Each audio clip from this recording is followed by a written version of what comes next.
I have to admit, I'm one of those expats who loves chatting up the locals, especially on their thoughts of America and Americans.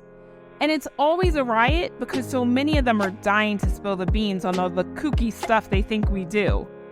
Now, sometimes I can offer up an explanation, but let's be real, other times I'm just as clueless as they are. So here are 10 things that the rest of the world finds downright weird, but we think is just another part of living in paradise. Number 1, pledging allegiance to the flag. One of the things I never realized until I started teaching ESL in America was how uncommon this custom is. Come on, it's also hella strange. Little kids barely able to wipe their noses mindlessly recite this anthem every day and pledge their life to their government. I've even had others who were frank enough to say that it's just pure indoctrination.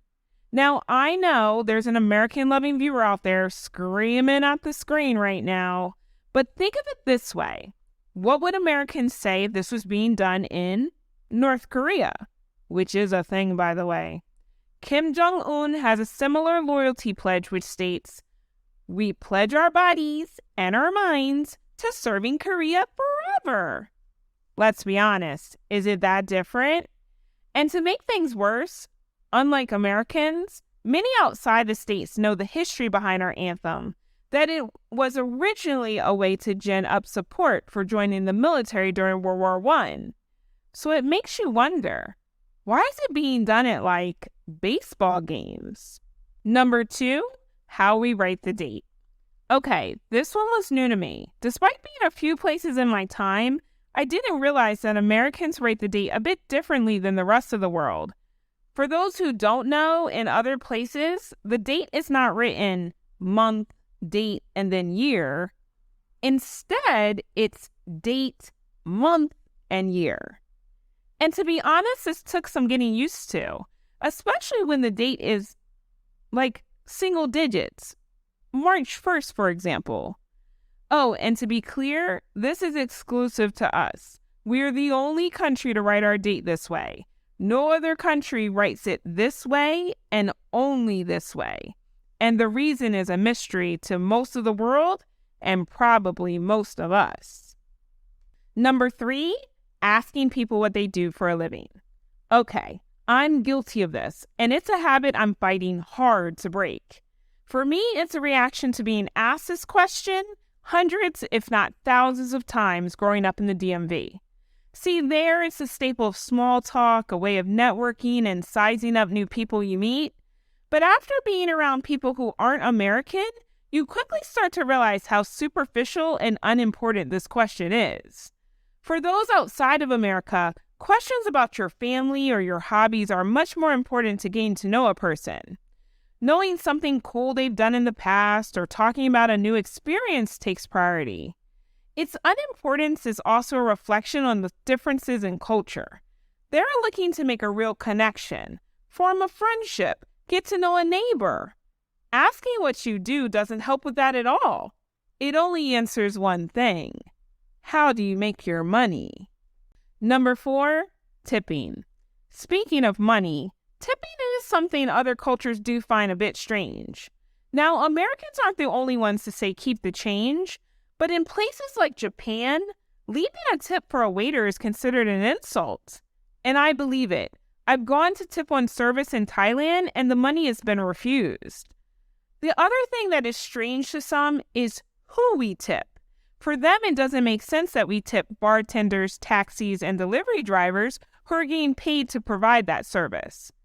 Also, tipping has an ugly history in America. In 1850, restaurant owners didn't want to pay newly freed slaves, which resulted in people working only for tips. And considering the minimum wage now for these workers is a whopping $2.13, we haven't made much progress.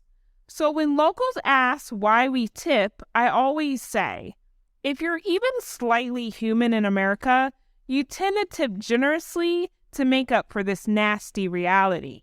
Hey, I just wanted to say thank you for watching, and if you're enjoying the video, can you give that little button, the one with the thumbs up, a tap? I heard it makes internet magic. Now back to the list. Number 5, our money is all one color. To be honest, I don't think most Americans care about what our money looks like, especially considering that most of us pull out a piece of plastic to pay.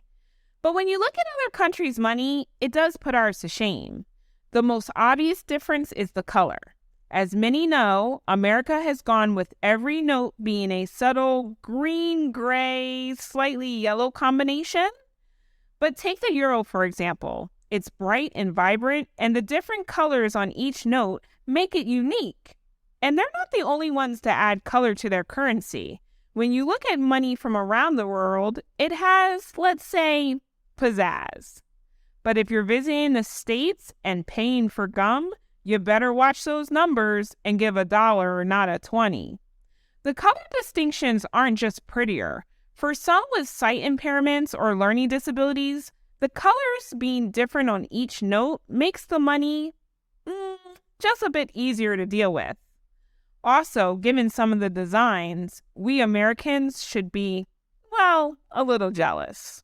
Number 6, sweets in the morning. I don't think Americans question the fact that we basically have dessert for breakfast. I mean, think about it. Pancakes, waffles, donuts, muffins. These are all things that the rest of the world sees as desserts. And apart from a few of our European friends like the French, eating sugary dough first thing in the morning is seen as extremely weird, not to mention unhealthy. Instead, much of the world sees breakfast no different than they see lunch or dinner. I've gotten completely used to eating soup or rice and eggs for breakfast, which I admit doesn't leave me with a sugar crash mid-morning. It was clear to me that we were weird in this area when I saw people in Asia eating this stuff, but not for breakfast, instead as a late-night dessert in cafes. Here, it's a treat, not a morning routine. Number 7, wearing shoes inside. Okay, let me first say that not all Americans wear shoes in the house. Even before coming to Asia, I routinely left mine at the door. And quite frankly, I've had many friends who also saw shoes as too dirty for their carpets. But to take your shoes off at school or when entering a business, I can't say that we Americans are used to the practice. I also know Americans who don't remove their shoes at home, and they even might wear them in the bed. Now, I'm trying not to judge, but it's hard considering what you see on the bottom of a pair of kicks. But locals here really don't understand the shoe thing. For some, there are religious ties to keeping shoes at a distance. But for others, it's just plain nasty. Either way, this one leaves many shaking their heads. Number 8, baby showers. Many who live outside of the U.S. are left scratching their heads with the practice of baby showers, not to mention the gender reveal part. Now, I understand the tradition. People find it natural to gather and shower the new and most often broke parents with new gifts. But for many outside of the States, celebrating a baby that hasn't been born yet just doesn't make sense. Actually, Israelis and the Chinese see it as bad luck, while others simply wait to celebrate the baby after it's born. So while Americans aren't the only to celebrate before the baby arrives, the tradition tends to be more of an American one. Number 9, political attack ads. No matter what political party an American belongs to, the one thing we agree on is how annoying political attack ads are. And depending on where you live in America, there are times during election season that every commercial break has some politicians talking smack about their opponent.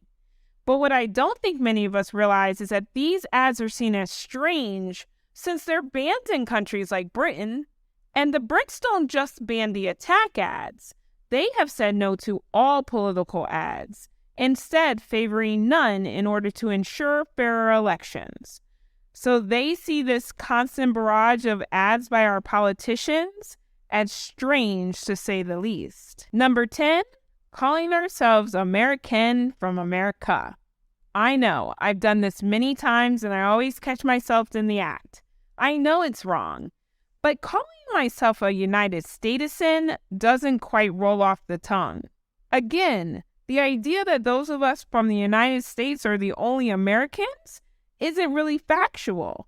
actually, people from Canada, Mexico, and Colombia are geographically American too. And this is one that people outside of the US understand, but do wonder about.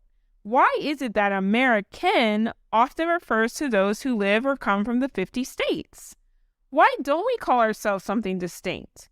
In much of the world, geography and name match. But in our case, we decided to be different. So, that's the list. 10 ways that the world sees us as weirdos. What do you think? Are there other ways that make us weird?